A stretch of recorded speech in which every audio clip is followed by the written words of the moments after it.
Okay, I'm down at Sammy Sims's boxing gym in Newport.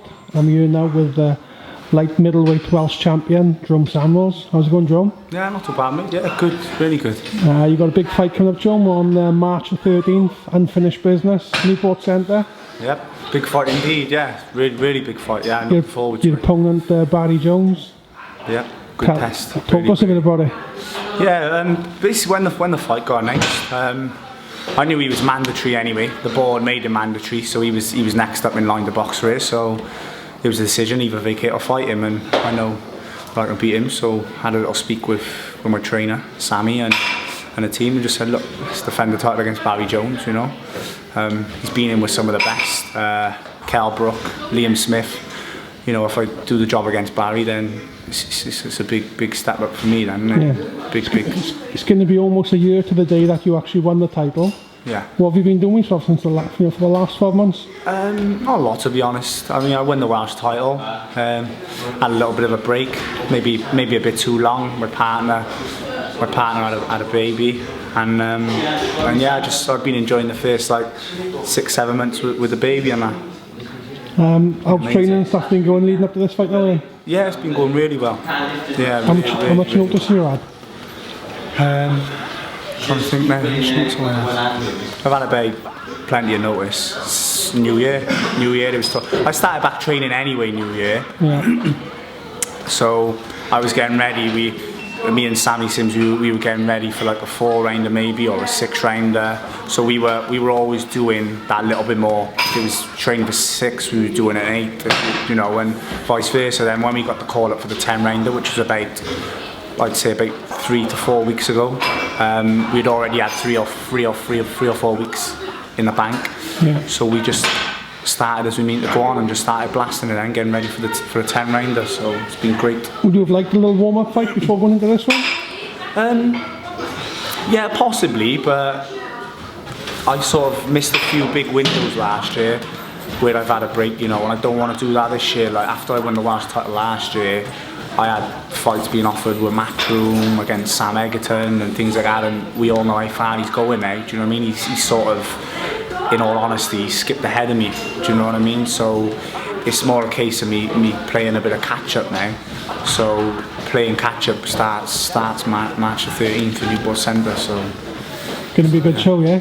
Amazing show. A big card. When I got told about the card, I couldn't believe it. Like, you got Kennedy and Camacho, massive fight. You know, people are undecided which way it's going to go.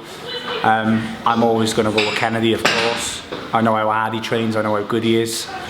Can't underestimate Camacho, due to the fact he's a southpaw. You know, exactly the same with me boxing Barrie Jones, he's a southpaw. So, you know, it's... How do you get on with southpaws, right? Yeah, I get along with my... Funny enough, my first win on the road was against a southpaw, former ABA champion he was, Tommy Watson I think his name was, and I won that fight over 4 rounds, 40-37, clear landslide in his own town. So I really done a good job on him. So yeah, I like to think I can handle southpaws. Yeah. And obviously not looking past Barrie Jones, but what's 2015 got in store for you? Well, like I said, Barrie Jones, really lovely character outside the ring, nice person. It's only a sport, but you know, someone's got to lose. My aim's to beat him and then keep my Welsh title. There's every possibility then that I may vacate.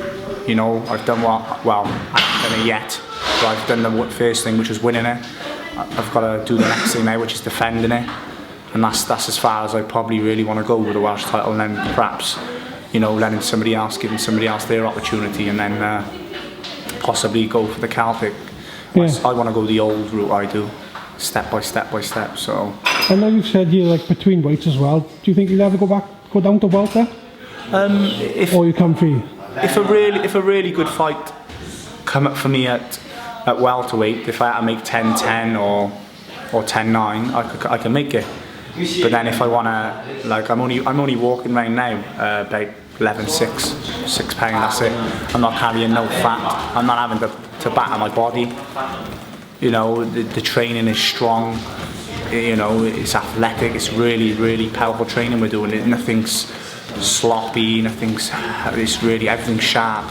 So all it is now is 4 weeks to go, just sharpen up the tools. But yeah, I'm comfy at light middle. Yeah. I don't struggle at all. Do you think you'll be staying there, or?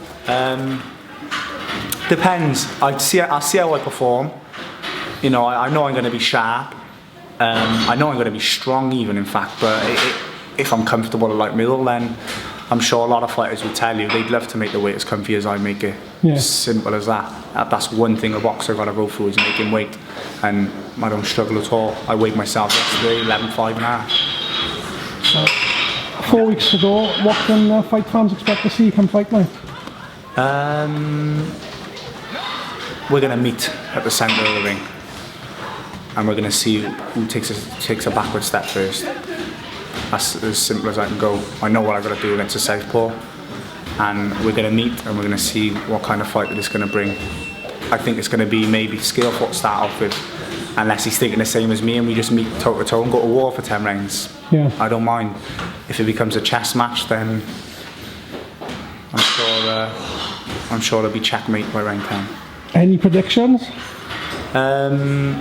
I've never ever been one to predict. I predict me winning, definitely beating him. How I beat him is another matter. Like I said in past my fights, in the past of my fights, I've never ever said that I'm going to do this or I'm going to knock you out. I'm going to do it. No, I don't do that, because that's not in my makeup. I'm not big-headed. I mean, both got a job to do, and at the end of the day, I predict a win.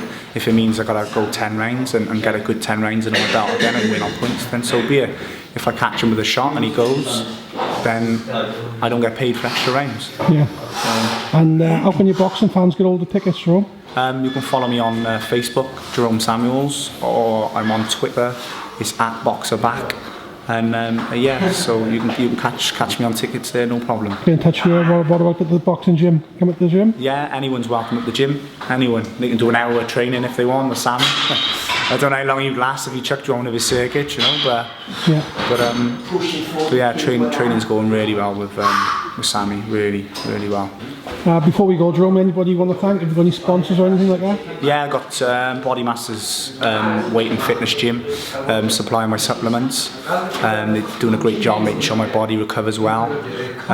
Also, I'm looking for any major sponsors that want to get involved with me. My next fight is going to be on live on British Eurosport, so I'd be grateful if anyone, you know, would like to come forward and help me out. In return, obviously, I'd get your logo on my shorts, and I get t-shirts made.